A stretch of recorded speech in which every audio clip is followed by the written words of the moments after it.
வணக்கம் நண்பர்களே, இன்றைக்கி நம்ம என்ன பார்க்க போகிறோம்னா, உங்கள் ஃபோட்டோவோட பேக்ரவுண்டை எப்படி ஈஸியாக சேஞ்ச் பண்ணுறதுன்னு பார்க்க போகிறோம். ஃபஸ்ட்டு என்ன பண்ணணும்னா, உங்கள் ஃபோட்டோவோட பேக்ரவுண்டை டெலிட் பண்ணிவிட்டு திரும்ப அது பேக்ரவுண்டில் நம்ம இமேஜ் வச்சு எப்படி சேஞ்ச் பண்ணுறதுன்னு பார்க்க போகிறோம். வாங்க வீடியோ ஸ்கிப் பண்ணாமல் பாருங்கள்.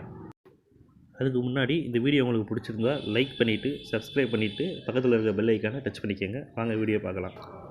இந்த அப்ளிகேஷனோட பேர் பேக்ரவுண்ட் எரேசர். இதோட லிங்க் நான் டிஸ்கிரிப்ஷனில் தரேன். இப்போ நான் இந்த அப்ளிகேஷனில் போய் எனக்கு தேவையான ஒரு ஃபோட்டோவை நான் செலக்ட் பண்ணுறேன். இப்போ பாருங்கள், செலக்ட் பண்ணோன்னே கொஞ்ச நேரம் லோடிங் ஆகும். ஆகிட்டு ஆட்டோமேட்டிக்காக பேக்ரவுண்ட் நீங்கள் எதுவுமே செய்ய தேவையில்லை, அதுவே எல்லா பேக்ரவுண்டையும் கட் பண்ணிடும். மற்ற அப்ளிகேஷனில் பார்த்தீங்கன்னா நீங்கள் போய் ஒவ்வொன்றா எரேஸ் பண்ணிகிட்டு இருக்கணும். இந்த அப்ளிகேஷன் அப்படி இல்லை, அதுவே ஆட்டோமேட்டிக்காக எல்லா பேக்ரவுண்டையும் எரேஸ் பண்ணிடும். அதுக்கு மேலே 1-2 ஏதாவது இருந்தால் நம்ம எரேஸ் பண்ண நினச்சா நம்ம இந்த மாதிரி டச் பண்ணி நம்ம எரேஸ் பண்ணிக்கலாம். அந்த எரேசருக்கு கீழே இருக்கிறத டச் பண்ணிங்கன்னா அதான் ரீஸ்டோர். நமக்கு எங்கெங்கே எரேஸ் ஆகிருக்கோ அதெல்லாம் நம்ம ரீஸ்டோர் பண்ணால் நமக்கு பழைய இமேஜ் நமக்கு வந்துடும். நம்ம இந்த மாதிரி தேவையானதை ரீஸ்டோர் பண்ணிக்கலாம். இப்போ ரீஸ்டோர் பண்ணுறப்ப கொஞ்சம் எக்ஸ்ட்ரா நம்ம இது பண்ணிட்டோம்னா நம்ம ஜூம் பண்ணிக்கலாம். நம்ம ஃபோட்டோவை ஜூம் பண்ணிவிட்டு எங்கெங்கே வேணுமோ அங்கே மட்டும் நம்ம டச் பண்ணி ரீஸ்டோர் பண்ணிவிட்டு திரும்ப எரேசர் வச்சு திரும்ப எக்ஸ்ட்ரா இருந்தாலும் எரேசர் வச்சு டெலிட் பண்ணிக்கலாம். எனக்கு பார்த்தீங்கன்னா இப்போ கொஞ்சம் அதிகமாக இதாகிடுச்சு, ரீஸ்டோர் ஆகிடுச்சு. ஸோ அதெல்லாம் டெலிட் பண்ணிகிட்டு இருக்கேன். இன்னொரு ஆப்ஷன் இருக்குது, நம்ம சைஸை எவ்வளோ வேணாலும் பெருசாகிக்கலாங்க. இதில் நம்ம சைஸை வச்சுக்கலாம். அதே மாதிரி நம்ம டச் பண்ணுற இடத்துல அந்த ஆரோ மார்க் இருக்கணுமா இல்லை அதோட டாப்பில் இருக்கணுமான்னு செலக்ட் பண்ணிக்கலாம். இப்போ பார்த்தீங்கன்னா நான் எனக்கு வேணுன்ற அளவில் எரேஸ் பண்ணி ஃபோட்டோவை எடுத்திருக்கேன்.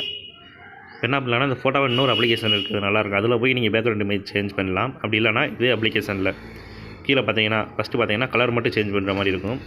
ஃபோட்டோவை நம்ம எவ்வளோ சைஸ் வேணாலும் பெருசாகிக்கலாம், சின்னதாகிக்கலாம். வேணுன்ற இடத்துல ஃபிட் பண்ணிவிட்டு கலர் இல்லாமல் இந்த மாதிரி இமேஜ் பேக்ரவுண்ட் இமேஜ் இந்த மாதிரி நமக்கு பிடிச்ச இமேஜ் எடுத்து அந்த இமேஜுக்கு ஏற்ற மாதிரி நம்ம ஃபோட்டோவை பெருசாக்கி சின்னதாக்கி எப்படி வேணாலும் யூஸ் பண்ணிக்கலாம். எந்த இடத்துல வச்சா அந்த இமேஜ் கரெக்டாக இருக்கோ அந்த இடத்துல வைங்க. நான் ஒரு சாம்பிளுக்கு பண்ணுறேன், நீங்கள் உங்கள் ஃபோட்டோ பண்ணுறப்ப இன்னும் நல்லாயிருக்கும். நான் என்னோட நீங்கள் நல்லாவே எடிட் பண்ணுவீங்க. ஸோ உங்களுக்கு இன்னும் சூப்பராகவே இருக்கும் உங்களுக்கு. ஸோ இந்த மாதிரி உங்களுக்கு இருக்க எல்லா இமேஜுமே சூப்பராக இருக்குது. நீங்கள் எல்லா இமேஜுமே டச் பண்ணி செட் பண்ணி பார்த்துக்கோங்க. பார்த்துட்டு இந்த அப்ளிகேஷனை யூஸ் பண்ணி பார்த்துட்டு இது எப்படி இருக்குன்னு சொல்லி எனக்கு கமெண்ட் பண்ணுங்கள்.